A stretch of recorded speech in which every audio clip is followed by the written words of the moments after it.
Bom dia para todos e boa tarde também para quem for assistir à tarde.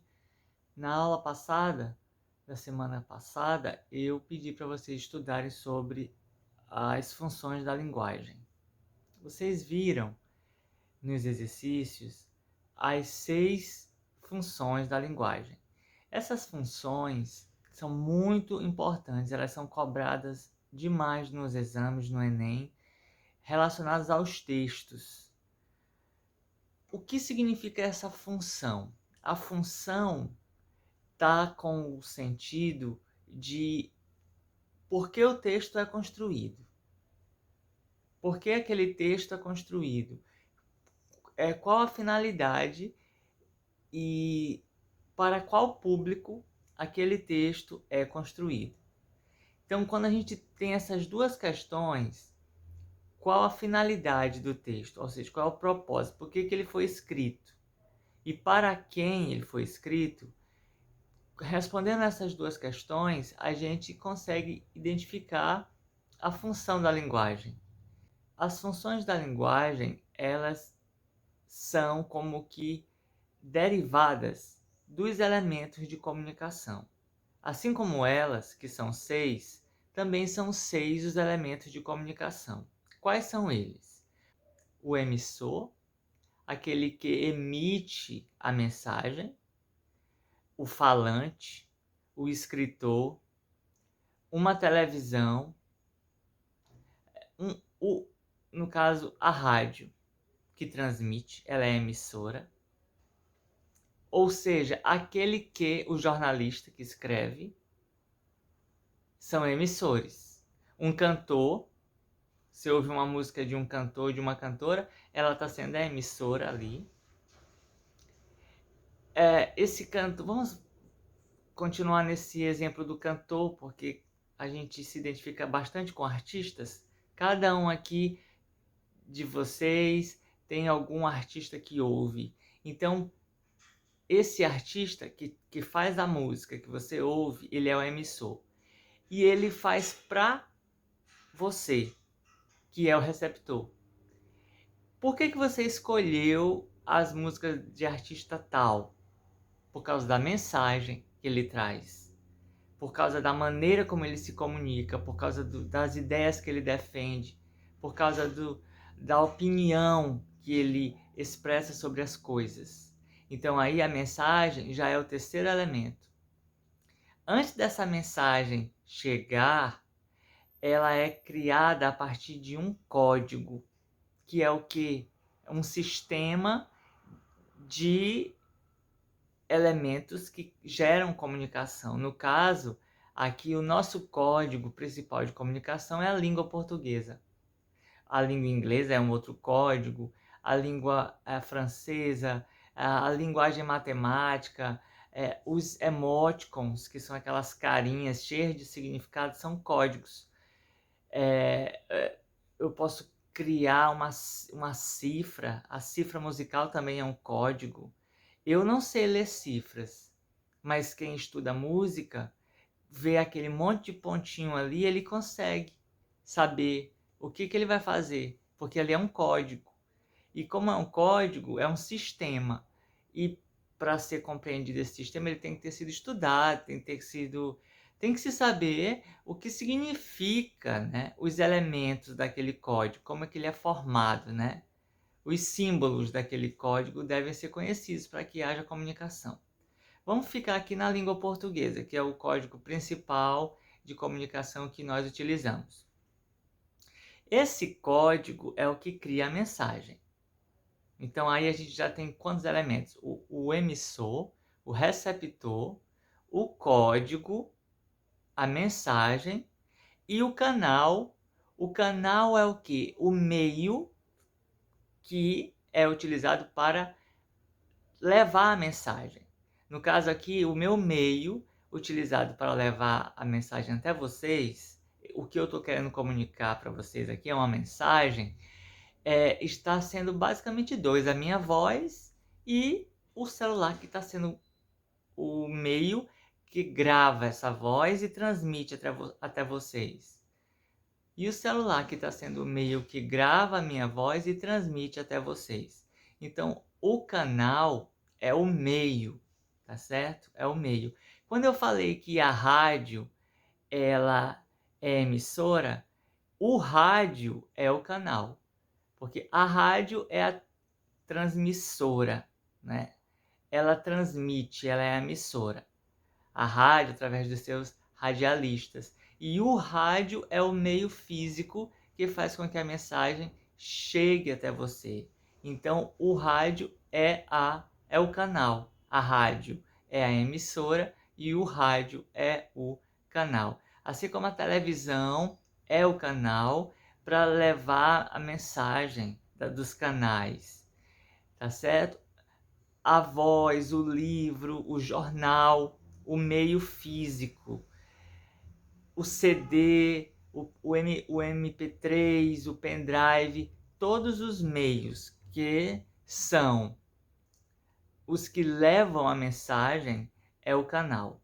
E por fim, o sexto elemento é o referente, que é o assunto do que trata a mensagem, ou os assuntos de que tratam a mensagem. É o referente. Esses 6 elementos, emissor, receptor,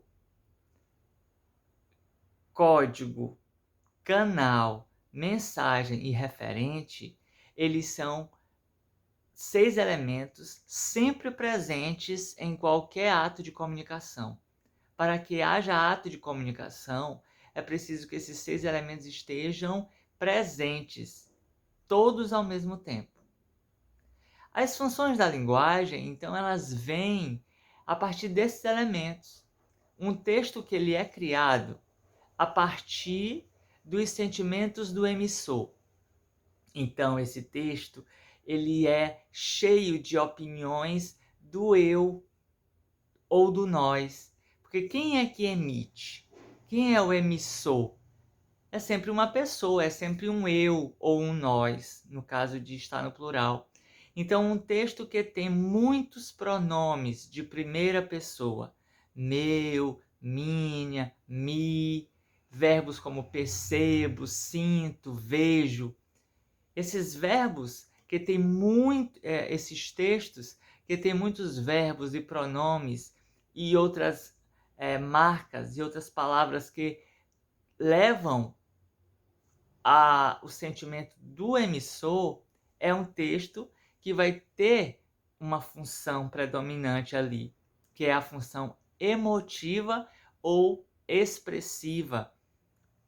Quando a gente tem um texto com função emotiva ou função expressiva, é um texto que é construído com muitos pronomes, muitas palavras que emitem a opinião do seu emissor, que trazem a opinião do emissor.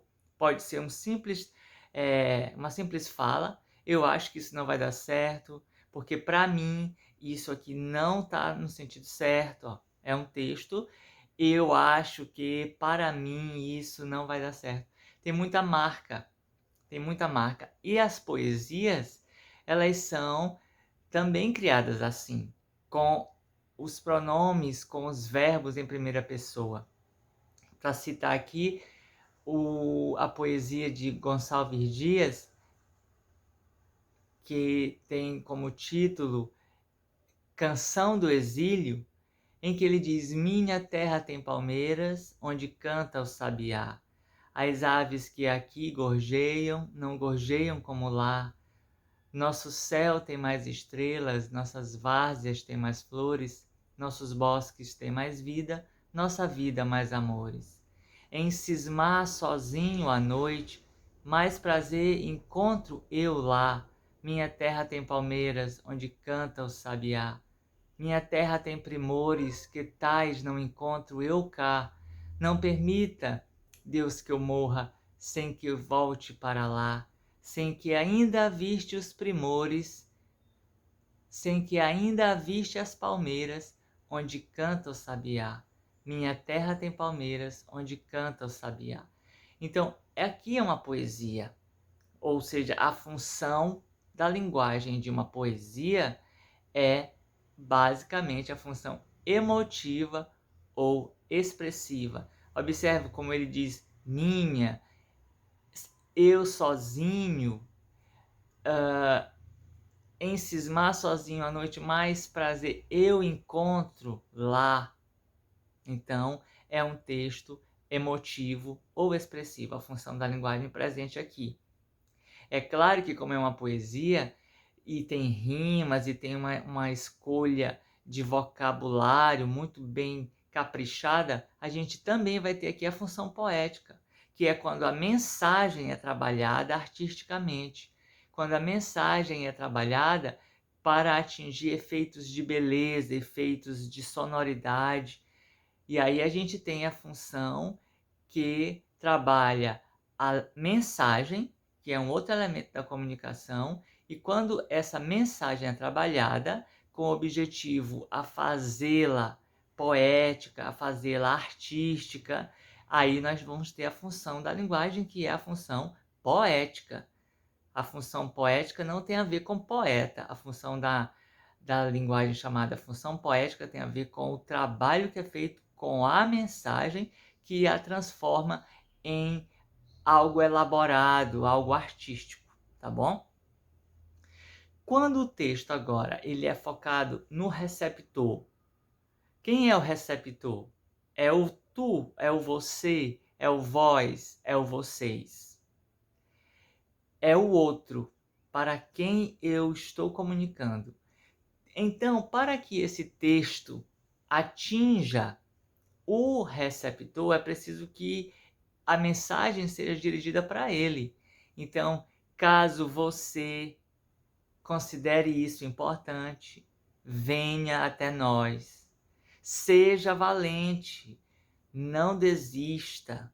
É importante que você, um texto que tem uma estrutura de mensagem toda construída para atingir o receptor, vai se criar aqui a função da linguagem chamada de função apelativa ou conativa. É a função que está ricamente presente nos discursos políticos, nas propagandas, nos convites, nos apelos em geral. Todos são criados ali para convencer um advogado que esteja em um fórum, em um tribunal, defendendo o seu cliente e se dirigindo para o júri. Então ele vai utilizar, vocês devem perceber que atentem para os fatos. O meu cliente aqui em julgamento tem marcas de que é inocente, vejam as informações, a argumentação, as provas, ou seja, é um texto todo construído para convencer, é esse o objetivo. Por isso que se diz que a função do texto ali é apelativa. Então, um texto apelativo, como é que eu reconheço? Porque tem pronomes de segunda pessoa, como o tu, como o vós, e o pronome de tratamento, você ou vocês, que hoje é muito utilizado para se referir à segunda pessoa. Embora os pronomes de tratamento sejam pronomes de terceira pessoa, eles são utilizados para a pessoa com quem nós estamos nos referindo, no caso, a segunda pessoa. Verbos no imperativo: seja, olhe, pense, haja assim. Tem até uma música famosa da cantora Pitty em que ela coloca essa questão do condicionamento, de como a mídia, de como o próprio sistema condiciona a nossa maneira de olhar, nossa maneira de querer. A mídia, ela cria necessidades, ela acaba que influenciando a nossa própria maneira de viver, porque ela diz o que devemos comer, o que devemos beber, o que devemos fazer, o que devemos dormir, como devemos dormir, o que deve ser feito para ser feliz, ou seja, o tempo todo é uma influência para mudar ou influenciar o comportamento do receptor que é a pessoa que está ali do outro lado da tela, a pessoa que está ali recebendo aquela mensagem. Então, quando um texto tem essa função de indicar, de orientar, de influenciar o comportamento de quem recebe a mensagem, do receptor, a gente tem a função da linguagem chamada de função apelativa ou conativa. É a função que está presente nas propagandas, nos apelos, nos discursos políticos, no, nas mensagens, por exemplo, de autoridades como o Papa, quando está ali fazendo a sua mensagem ali em Roma, ele se dirige aos fiéis, ao redor do mundo. Então ele até usa às vezes a língua da própria nação para quem ele está comunicando. E como característica presente na mensagem, a gente vai ver os verbos no imperativo, que são aqueles verbos que indicam ordem, e pronomes de segunda pessoa, como o tu, o ti, o você, vocês, que são pronomes de tratamento, mas se referem à segunda pessoa. Quando nós temos agora o canal ele é trabalhado de que maneira? O canal é o meio que leva a mensagem. Então, quando a gente testa o canal, é com expressões como alô, vocês estão me entendendo? Eu estou comunicando, eu estou dando uma aula para vocês. E quando eu digo, então, olha, posso continuar? Vocês estão me entendendo? Tá tudo bem? Observe que eu estou testando o canal, eu estou testando se o meio que eu estou utilizando para levar a mensagem até vocês está funcionando. Então, quando eu trabalho perguntas, normalmente são perguntas, alô, quem fala? Quando alguém atende o telefone, alô, quem fala? Alô, tem alguém aí? Alô, galera, tudo bem com vocês? O cantor falando, chegando no palco. Alô, galera, tudo bem com vocês? Vocês querem se divertir essa noite? Eu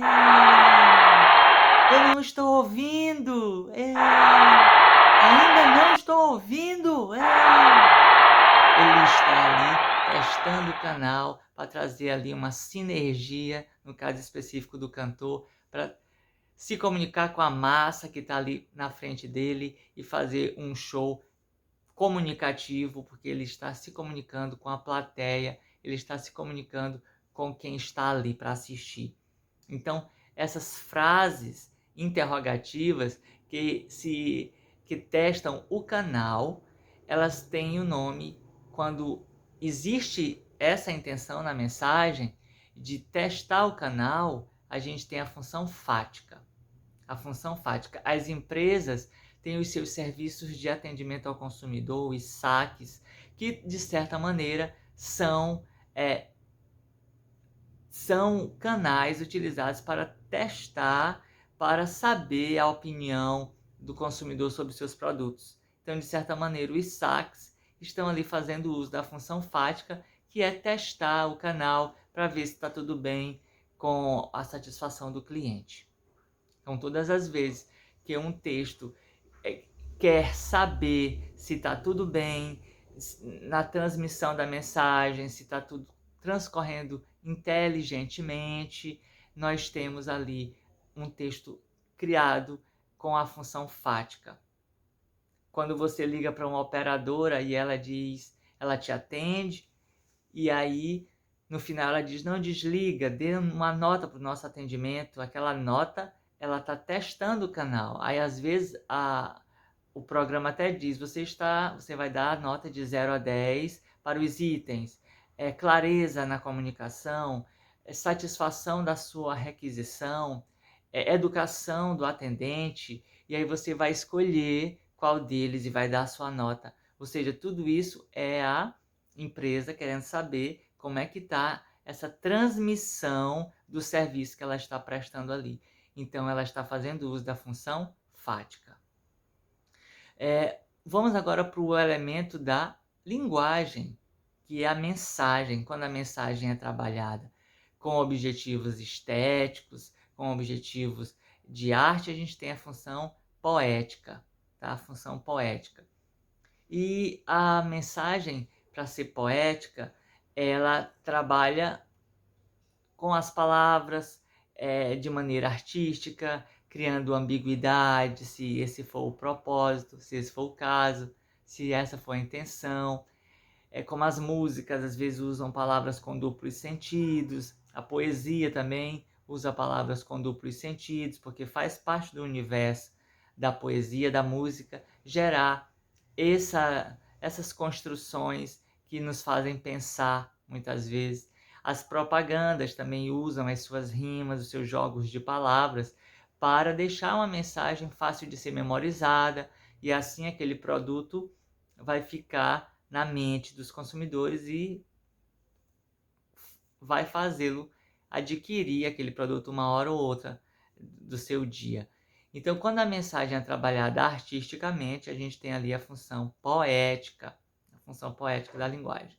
E, por fim, o último elemento, que é o referente. Quando o referente é o assunto do que trata a mensagem. Os variados assuntos, política, futebol, amor, no caso da literatura, ódio, traição, ambição, desprezo, angústia, e tudo isso, né? Um pouquinho também porque os assuntos podem ser outros, não só apenas um. Um texto, ele pode ter mais de um assunto, assim como um texto pode ter mais de uma função da linguagem. Um texto, por exemplo, como uma propaganda. Qual é o principal objetivo de uma propaganda? Convencer. Então, a função da linguagem principal ali é a função apelativa ou conativa. Mas se a mensagem é trabalhada artisticamente, com jogos de palavras, figuras de linguagem, rimas, vocabulários bem escolhidos, aí a gente tem também a função poética, mas ela vem em segundo lugar, tá certo? Sempre você tem que observar qual é a função que predomina. Se em uma poesia a gente tem um eu lírico que quer convencer a sua amada de que ela precisa olhar para ele, que ela precisa se entregar para ele. Então ele vai dizer: você, cara amada, ó amada do meu coração, que noites e noites passo a olhá-la e a admirá-la. Você está diante de um texto em que existe lá uma poesia em que o eu lírico se dirige à sua amada. Então aqui a gente tem no mínimo duas funções da linguagem. A primeira é a poética, porque está fazendo uma poesia, certamente ele está criando rimas, está escolhendo bem as palavras para gerar ali sonoridade, gerar arte naquela mensagem. E a gente também percebe uma função apelativa ou conativa, porque o eu lírico está tentando convencer a receptora ali, a amada dele. Então, em um texto a gente pode ter mais de uma função da linguagem. E quando o assunto ele é trabalhado especificamente, você tem uma notícia ela vai transcorrer só sobre o assunto. Quando você vai ao dicionário e quer o significado da palavra peripécia, você vai lá e vai ter peripécia, substantivo, feminino. Normalmente, logo no começo da palavra tem uma abreviação S.F. Que ali é a abreviatura de substantivo feminino. E vai ter o significado de peripécia. E quando terminar o significado de peripécia, um ponto tem lá. Então, é uma função referencial. Por quê? Porque aquele texto ele só tem um assunto. Você tem uma notícia, é só um assunto que vai ser transcorrido ali. Então, ali vai ser a função referencial. Tá bom?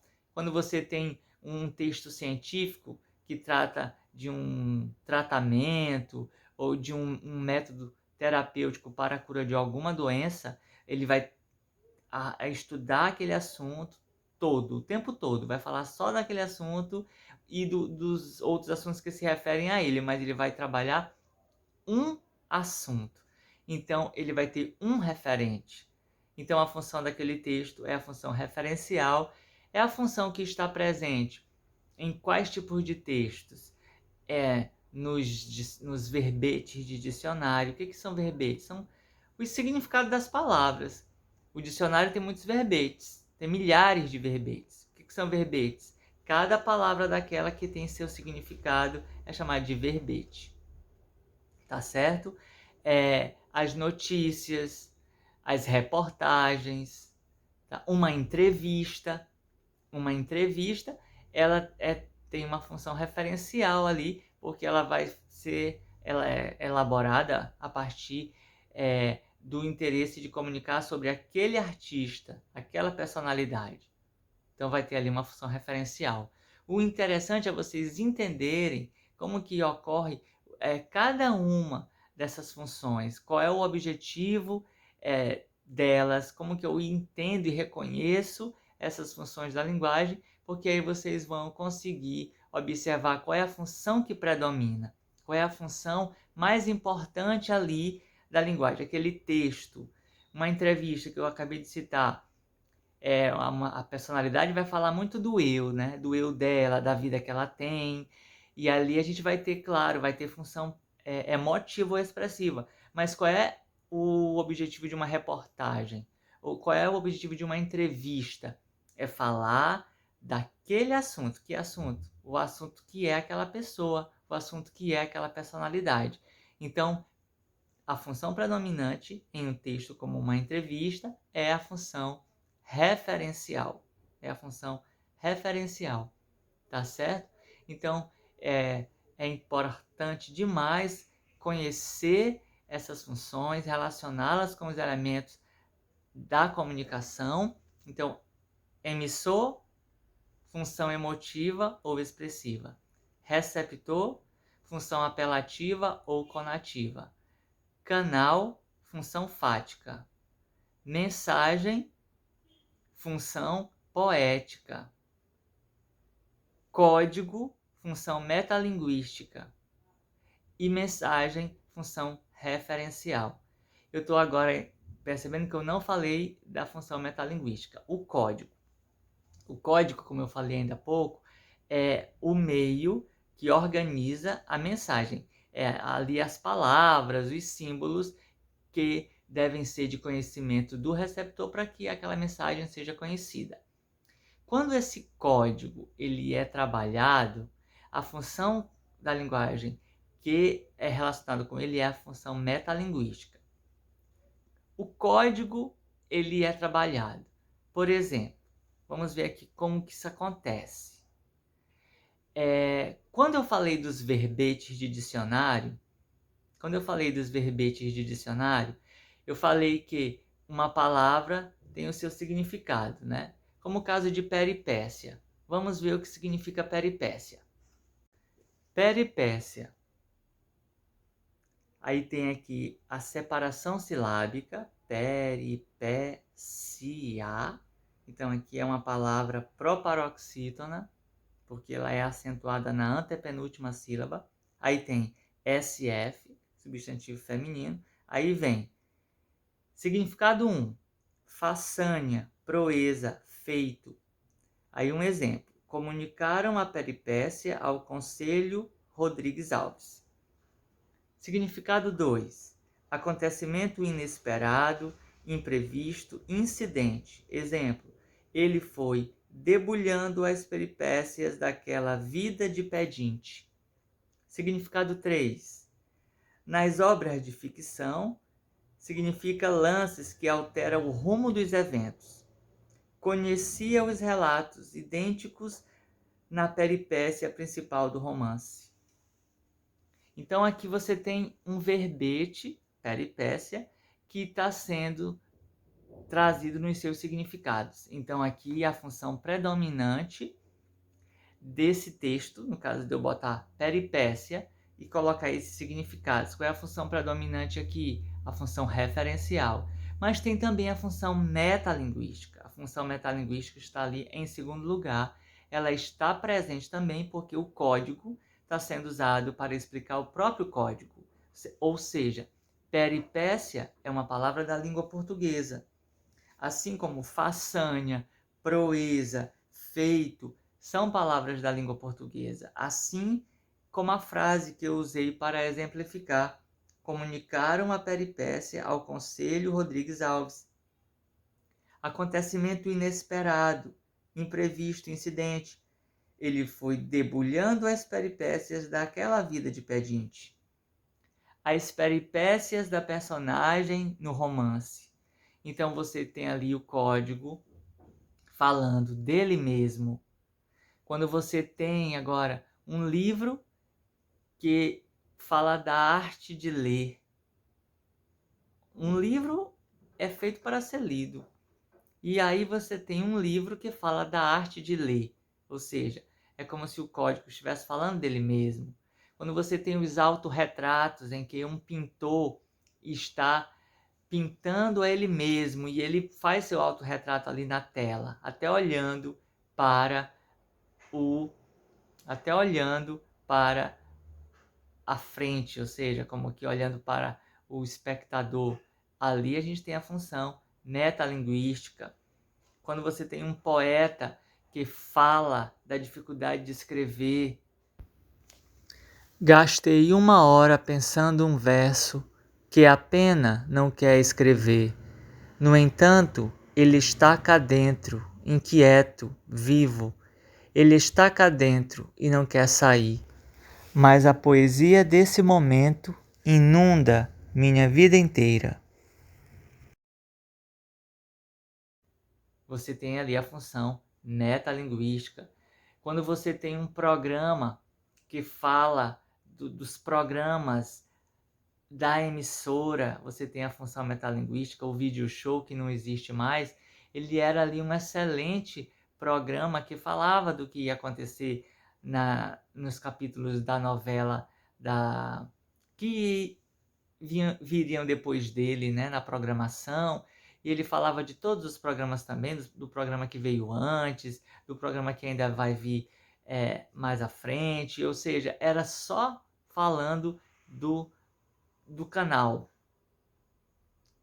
dos programas daquele canal. Então, era um programa que tinha ali uma função predominante, que era a função metalinguística, de falar do próprio canal, da vida dos seus artistas, das curiosidades sobre eles, mas tudo sobre o próprio canal, o próprio código, tá certo? Então, quando você tem esse objetivo, o código, que é a língua, que é o sistema sendo trabalhado. Quando você está assistindo novelas, às vezes você está diante de uma televisão, sentado em uma poltrona, em uma cadeira, em um sofá, numa rede, e você está vendo que na televisão também, lá na telinha, tem uma família que está diante de uma televisão assistindo a um programa, a uma novela, a um jornal de um certo canal, e às vezes lá na telinha tem essa família que está assistindo televisão, e na televisão que eles estão assistindo tem um outro é, grupo de pessoas assistindo a mesma telinha, ou seja, o código tratando do próprio código, função metalinguística. E é assim que a gente vai observando as coisas. São um recurso muito inteligente de criação da mensagem, né? O uso dessas funções com os variados objetivos que se quer atingir com a escolha de uma ou outra dessas funções, tá certo? Então, eu espero que essa comunicação tenha esclarecido alguns pontos. Os exercícios que eu passei foram para vocês treinarem essas capacidades, e lá vocês viram que eles apresentaram textos e vocês teriam que identificar qual a intenção, como que ali ele foi criado, se foi a intenção de refletir sobre a vida do eu, do emissor, então ali seria a função emotiva ou expressiva, se era um texto com o objetivo de convencer, de influenciar a vida do receptor, um texto apelativo, e assim sucessivamente.